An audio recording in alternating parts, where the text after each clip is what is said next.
Let's Get To presents 5, 4, 3, 2, 1.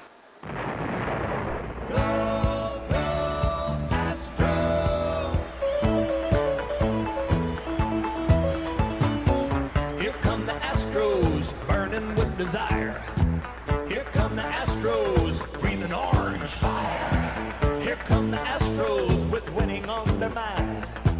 Here come the Astros, number one every time. Go, go, Astros. We want Houston! We want Houston! Alvarez hits a high drive, center field. Beerling's back! This game is turned upside down! And the pitch is lifted to right by Castellanos. Long run for Tucker over toward the line and foul territory. Makes the catch, and the Houston Astros do it again. 2022 World Series champions. And now, Go Astros. Astros baseball from three guys who've been there since Art Howe had hair. Good morning. It's Monday, March 13th. One of us is on Tamiflu. The other two of us are doing well. But welcome to your weekly edition, or I guess still bi-weekly edition of Go Astros. I'm Andy Tomchesson. That's Brian Arbor. And there's James Christopher with us in the wonderful Retro Astros hat. That was a gift from wonderful Andy Tomchesson, which includes the 86 All-Star Game patch. And you were worried we weren't going to do Let's See the Merch on your shows anymore. I was. Gentlemen, so spring training is well underway on the downward slide, as it seems. It's March 13th, and we are, 12 days away? No, 15 days away from actual Major League Baseball being played where it actually counts. So in the meantime, our distractions are twofold. Mm-hmm. We have spring training, where people are going a little bit nuts about individual results during spring training. And then we have the WBC, the World Baseball Classic. Let's start with the World Baseball Classic. I can't bring myself to follow the U.S. team, to be real honest with you, because we didn't exactly put our best team forward when you have guys like Garrett Cole and Aaron Judge and others who decided not to play. This is a playoff type situation, and our right fielder is not Aaron Judge. It's Cal Tucker. We made the better decision. Well, as an Astros fan, I was going to say, who are you following? Because it seems like Team Venezuela is the way to go right now. I'm following. I have such weird emotions about it because so I watched most of the games this weekend, kind of on mute. We had a thing out at the lake for my birthday, so it was kind of fun to be in the background. And a couple of things stuck out to me. One, I don't want to see Kyle Tucker having hustle triples for games that don't count. And I don't want to see Hector Neris nearly take Jose Altuve's head off in games that don't count. I'm almost just excited for as many of our guys to get out of that tournament and done as humanly possible so we can start worrying about the things that matter, the things that I will predict on Let's Get To in about a month when the Astros run it back. So I don't know, Brian, I don't know about you, but to me, it's like any game they get through without major injury to our guys, I just get excited. I understand that, and I appreciate that. This is we have two forms of baseball we can watch now. Actually, we have multiple with college baseball, but we have two forms of baseball we can watch right now. Games that don't count, everyone knows it, and are managed and played as though they don't count, or games which do count. And I'd like to note that the alternative to the World Baseball Classic is the same alternative as there is to the people who complain that too many teams go to bowl games in college football. The alternative is nothing. I mean, not like, like literally less baseball. So we get to watch intense baseball, and, I know we don't care about it quite as much as the U.S., but that Venezuelan team sure cared about it. And frankly, the Puerto Rican team didn't like getting its face rubbed into Pablo Lopez's pitching last night. So it's a little bit less deal in the U.S., but if you watch it from any perspective outside of that and any perspective outside of being a fan of your team, hey, this is great fun. There's more meaningful baseball. I'm all here for that. I don't know that any team could care less than Great Britain, frankly. Oh my God. If you judge by Certainly their their graphics, certainly their uniform designers, their fashion team I, here. I think they probably went to T-shirt Plus about 15 minutes before the game got this printed up. And we have block letters. Is that fine? That's fine. We just have to play. Hey, Canada beat Great Britain yesterday. Does that mean that Canada doesn't have to go to the coronation? I think that might. They're changing up the money. No more loonies and toonies. Yeah. You know, it's funny though. I wanted to bring this up with you guys because both of you guys are definitely smart guys in other areas. I found it shocking the number of members of teams of like Great Britain and France that were playing with those teams because they were members of the former colonial, the whole diaspora thing. And I just thought, is it because are they just trying to maybe see, because a lot of these guys are like bubble minor league guys. I know Great Britain threw an independent guy. Is it all just about they're trying to get seen? Or I don't know that I'd have like you would never catch me playing for Great Britain. The other thought about that too is I thought that they were their road grays, but apparently they don't have road grays. That's just their uniform. Have you been to London? It's all pretty gray. That's true. I think that's just They, one of the they things tried wearing red for a while, but that didn't work out back in the 1770s. And I'll have you know, Andre Scrub was proud to wear his Great Britain Costco uniform on Saturday or whenever he wore it. I think Here's the thing, the alternative to this, right, is getting a bunch of people actually from Britain to play, or to get people actually from Israel. There's one actual Israeli on Team Israel, and everyone else is an American who happens to be Jewish. Now, in 2017, the best Jewish player in baseball chose to play for the U.S., and I suspect if they asked him again, he would have. Mr. Bregman would have. But, it's basically, here's a chance to play more meaningful baseball, to do something that's a lot more fun, to, in the case of these bubble minor leaguer guys, hey, there was an electrician from the Czech Republic who struck out Shohei Ohtani. Which is A, awesome, and B, the only thing I'm going to criticize him for is at that moment he should have walked off the field, handed his glove to his manager, just walked back to the Czech Republic, and get your electricity done by the guy who struck out Shohei Ohtani. Make that his tagline for the rest of his life. Yeah, you pull a George Costanza at that point. I'm out. Yeah, leave him wanting more. I just think it's interesting that, and I think it's generational. There's just not as much, and maybe it's good, maybe it's bad. I don't want to cast judgment on it, but there's not as much do it for the old red, white, and blue anymore in this country as there is for a Venezuela, for a Dominican Republic. And so you see those teams, and I've watched a few of these games. I would much rather watch Dominican Republic or Venezuela or Puerto Rico play because they seem to give a shit. Whereas the U.S. really feels like they're going through the motions, and you can tell from roster construction. You didn't ask Bregman, but you've got Nolan Arredondo. That's great. You've got a great third baseman. I think position players were fine, but the roster of pitchers that we brought with us, yeah, I think I'm fairly well versed on who plays Major League Baseball in this country. I hadn't heard of half of these guys. There was some guy named Martinez pitching the other day in early innings, and it's like, ooh. And giving up bombs. Yeah. He pitched in Japan 2 years ago, to give you a sense of that. Exactly. Yeah. So based on WBC rules, he might be eligible to pitch for Japan, and that's great. He shouldn't be pitching for the U.S. Yeah.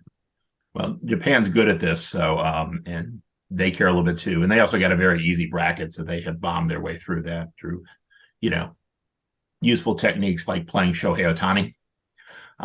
But it does speak to, Justin Verlander won the Cy Young Award last year, and he's not pitching in this.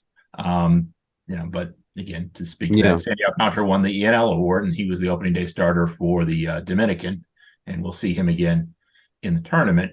It does mean more, but the U.S. is good at lots of things, and we don't need to prove to win this baseball tournament to prove that we are good at lots of things. On a personal level, it's just frustrating. It's like World Cup soccer. Yeah. If we pushed all of our athletes to play soccer or football from an early age, instead of letting them go to, I'm not saying we should force people to play different sports, but instead of splitting it up between basketball, baseball, football, whatever else, we would destroy other countries. Yeah. From that standpoint. It would look like the basketball tournament, the World Basketball Tournament. Yeah. But we just don't, and then I guess that's part of the freedom. And now It's also baseball, right? That you had, Brady Singer had a really bad day yesterday and gave up a bunch of runs. And sometimes that happens in baseball, right? And if it happens in one of 162, come back to tomorrow. Momentum's as good as your next day's starting pitcher. In short, the playoffs are a crapshoot, so I'm pretty sure the World Baseball Classic is also a crapshoot. Well, I think it's a go ahead, Jim. Sorry. no, what all I was going to say is I will say this too is that like I care about watching Team USA, and I think that there's this like kind of vet part of me that takes a lot of pride in all that stuff. And when to your point, Andy, I feel like there's almost it's almost reflective of it's almost embarrassing. It's now become embarrassing to be proud to be an American at many walks of life, and this is almost feels like an extension of that, as if to say I'm proud to be an American, which means I somehow think everybody else sucks, when in fact that's not the case. But I feel like whether it's just being complacent or I don't know, I see what you're seeing too, and it bothers me as well. I think that's a pretty good segue in, as far as watching things that are meaningless and casting way too much importance to them to spring training. And so, but it was before we go though. It was at least nice to see Luis Garcia in competition that mattered and then dominate. And I know we were all worried about the windup thing, and maybe we can put that to bed for at least, another day. Well, again, it's a small window, small sample size. And I think that's one of the things I'd like to talk about from a spring training results standpoint is that, and I'll pick on Hunter Brown because that seems to be the major area of concern for Astros fans, although he had a good outing over the weekend, or a better outing over the weekend, I should say, that he was walking too many guys. And that is his history in the minor leagues, is he gives up too many base on balls. But to the point of freaking out and getting really down on the Astros for not being able to recruit a free agent frontline starter to maybe have the sixth spot in the rotation. That's what it ultimately came down to.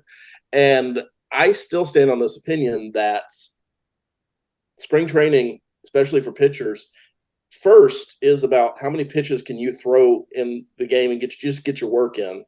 Two, as I'm a coach, I want you to work on certain things, and that may be as limited and narrow as throwing to one side of the plate the entire time you're out there, or throwing exclusively one or two pitches and leaving the other pitches on the shelf.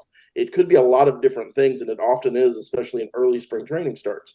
And people freak the hell out about it every year, and ultimately it just doesn't matter because, as we say time and time again, spring training results do not matter.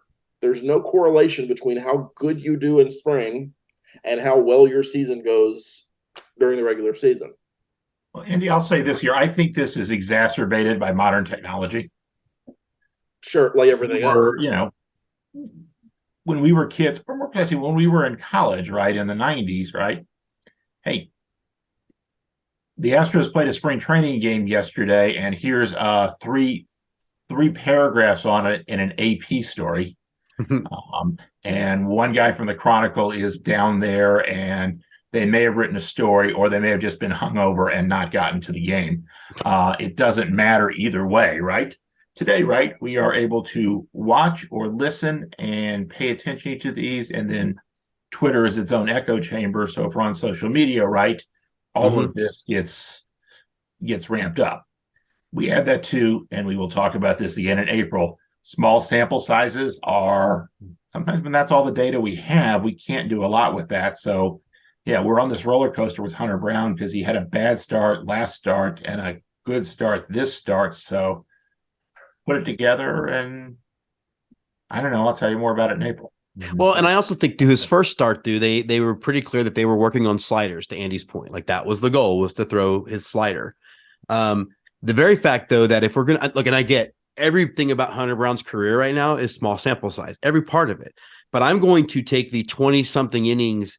If I have to pick one set of samples, I'm going to take the 20-something innings in 2022, particularly when the team was still very much in the pennant race and into the playoffs, over what he has done at spring training right now. And the fact that that's even a question for people is as moronic as it gets.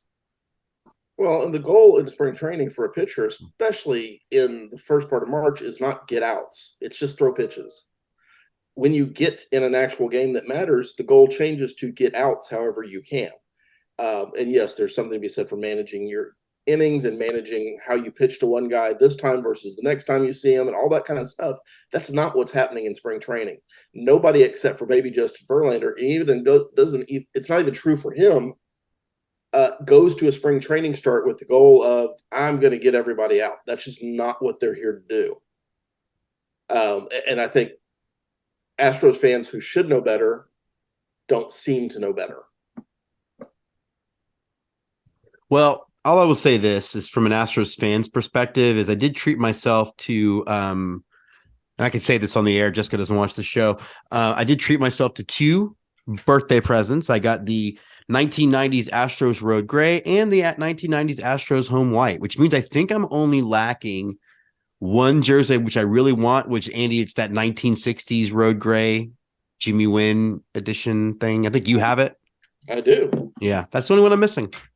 Can I tell you something about the authentic wool jerseys? Oh, no. I Yeah, have go a ahead. occasion to wear them in Houston or Austin. That it won't ever happen. Okay, there you Like one go. day a year that you can go, oh, this seems like a comfortable choice. Okay. Come visit me. It's gonna bomb snow tomorrow here, and you'll be great in that.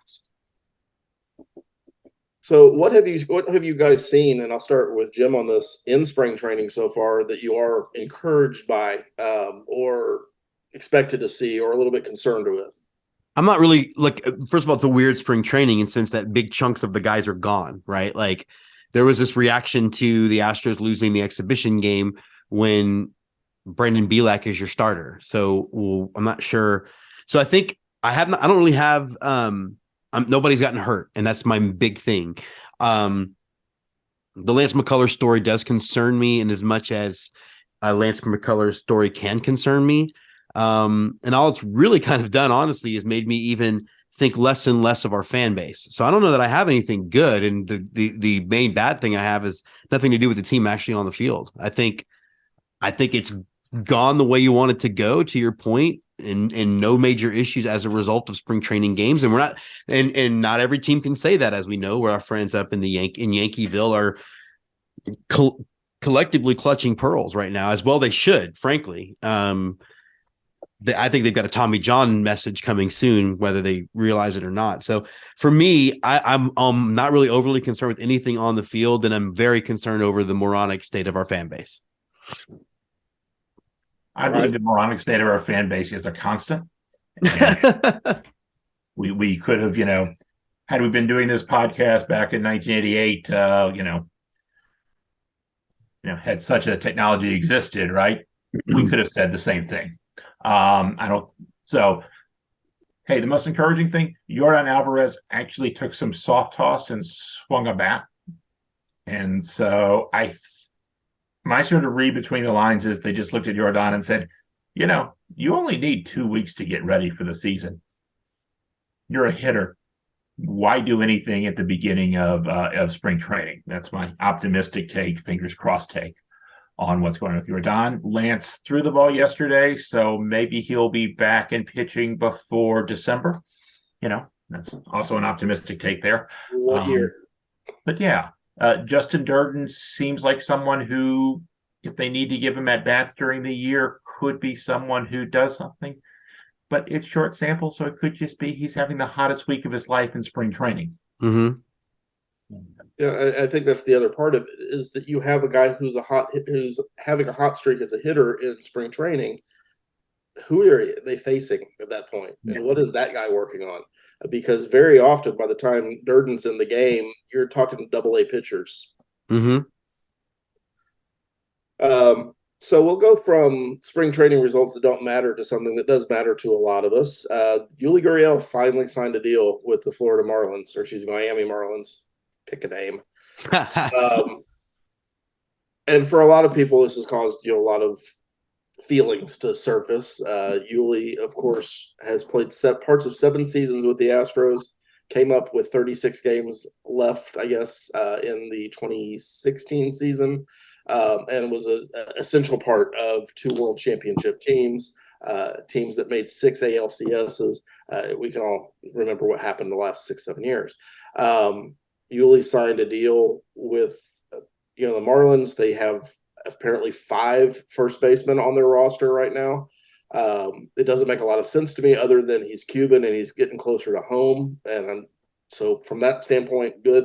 What are we to make of this? Because from my standpoint, it was time. I don't think that last season was looking back at everything, I think the 2021 season was kind of a last gasp. And 2022 is a lot more reflective of where he is from a skill set standpoint at this point in his career. I know some other fans have wanted to see it the other way. Is that 2022 is the outlier and everything else is going to be roses from here on out. I don't think that's true. Are those of us that see it that way conflating our emotions with actual on-field results? And since we're going to talk about not emotion, let's talk about Brian. Talking about somebody who's secretly dead inside. Let's go to Brian. I thought I was fully dead inside. Yeah, I mean, so I wrote last July that Gurriel had declined and should be moved to the bench. And everything in the rest of the regular season proved that, supported that hypothesis. And then he got hot in the playoffs. Did he have just a really good 2 weeks, or did something get better is the thing that we're sort of debating. But, I think he had declined as a player. The biggest tell to me that he had clearly sort of declined, that, Father Time is undefeated and that he's a bastard, is that Yuli Gurriel's defense really declined, and it was consistent across all the different metrics, that his range had really declined. He still was really good at scoops, but even the things that even the measures that took account for that still had a big decline from Yuli Gurriel. So when the owner runs baseball operations, one thing you're usually worried about is that he makes sentimental decisions to appeal to the fans and to get more seats. So I've been highly critical of Jim Crane, but I think to his compliment, he didn't re-sign Yuli Gurriel for sentimental reasons or buying that, 2022 was the fluke. And I agree with that. I think 2021 is the outlier, and thank goodness for it. It was really helpful and helped us win the division and get us to the World Series. Yuli Gurriel has been a starter for the Astros for 6 seasons, and they've been to the American League Championships Series all 6 of those seasons. Thank you, Yuli. You've done a great job for this team. We wish you well, and I hope to see you in a front office capacity with the Astros sometime, unfortunately sooner rather than later. Yeah, I think I think it all comes back to some of the same things we've talked about that the Astros have done really, really well. And it isn't sentimental deals, and it isn't overpaying for players like we've seen other teams do. And I understand that. I understand that there's a logical conversation, for example, in extensions of Tucker or Valdez, where maybe the minors aren't as deep as they were. We can't count on the Jeremy Pena lightning to hit twice and all of that stuff. I still don't understand, or I wish other fans could get to the point where just because we're okay with him being gone now doesn't erase all the affection we have for him, or all the affection that we've had for him for what he's done in previous years. And I do think that he'll be in a front office position at some point. The Astros would be stupid to not have him just be like vice president of international player development or some such nonsense. I think I could see him in the Astros Hall of Fame, because as we discussed, there's really no standards for that anyway. I am completely okay with him being gone. I don't think that he could have played any other position than first. So him being a utility man makes zero sense. And I think you're right, Andy. I think this is a sentimental move for him to be close to home, closer to his community. And I wish him well, and I can't wait to see him back here in a sort of front office capacity. I think the other thing that's people who want to conflate emotion with good choices, the Astros have turned over 23 of the 26 positions since 2017. So only Jose Altuve, Alex Bregman, and Lance McCullers Jr. remain from that 2017. This is a team that has lost Springer, Correa, Morton, Verlander, Cole. I could probably list 5 or 6 more that were central to that team in 2017 and 2018 and 2019. And they are still a team that by most measures is the best team in baseball, or certainly in the conversation of. So I don't see how you can, at one point, cheer on the Astros and not see what they're doing, and then get mad that they're making a business decision, because that's what this was. It was a business decision not to re-sign Carlos Correa for the money that he was asking for. It was a business decision, probably less so for George Springer, because I don't think George Springer was giving us a chance, but we felt we could replace him with Kyle Tucker from a production standpoint. Same way with the pitchers that we lost. So you either have to buy into what the Astros are doing, or you need to stop being a fan, because I don't see them stopping anytime soon. And I think the exception to that is probably that Bregman and Altuve will be around as long as they want to be around. But I very much see a reality where Alex Bregman decides, maybe I want to go play somewhere else. Through no fault of anybody's, just I want to go play for somebody else. So it'll be interesting to see. But at some point, you have to trust that the Astros front office does know what they're doing, because they've been able to completely turn over a roster and still have the same level of results. Yeah, and I think also too, to your point, I do believe that Altuve for sure and probably Bregman are Astros for life. I think they've said they want to do that. I think that the team has said that. Well, if you're going to do those things, and you're also looking at the choice between extending Tucker or extending Fromber, which we could debate on another episode, which we think should be the choice, money is still finite, and we don't have all of it. And at some point, you can't have 90% of your payroll to 4 positions. So of course there's going to be hard decisions down the road I think they've done a really good job of making those choices. And I'm going to give them the benefit of the doubt until they stop making good choices and need to be criticized for that. Yeah. And if there's one area where I have confidence in Jim Crane's ownership in general, it's, we're not going to hang on to players just because we got to hang on to players. We're not going to hang on to players to make our fans happy. We're going to make our fans happy by winning games. So far, they've done a really good job of that. Obviously, there are big choices in the future. But hey, if we were, when we were sitting here after 2017, 2018, 2019, 2020, and imagining what it was like going into the 2023 season, this is the most optimistic scenario. This was the rosy glass scenario. That we're not looking at the world the right way, that there's somebody we've never heard of from the Dominican Republic, 2 of them who are going to pitch lights out and win us the World Series in 2022, that this Cuban guy we got for Josh Fields is the best power hitter in baseball, that Kyle Tucker is worth the number 5 pick and should have been drafted higher in that draft. They've turned over, and it's not just they've turned over the roster, they have developed players really well. They have found players to fill in holes, even at sort of the low level, right? Chas McCormick has hit about 10% better than the average major leaguer over his 2 years in the majors. He's a 21st round pick. They don't draft 21 rounds anymore. They've decided to waste the time to draft someone like Chas McCormick, that the Astros turned him into a productive major league outfielder and a guy who's robbing fly balls to win World Series games.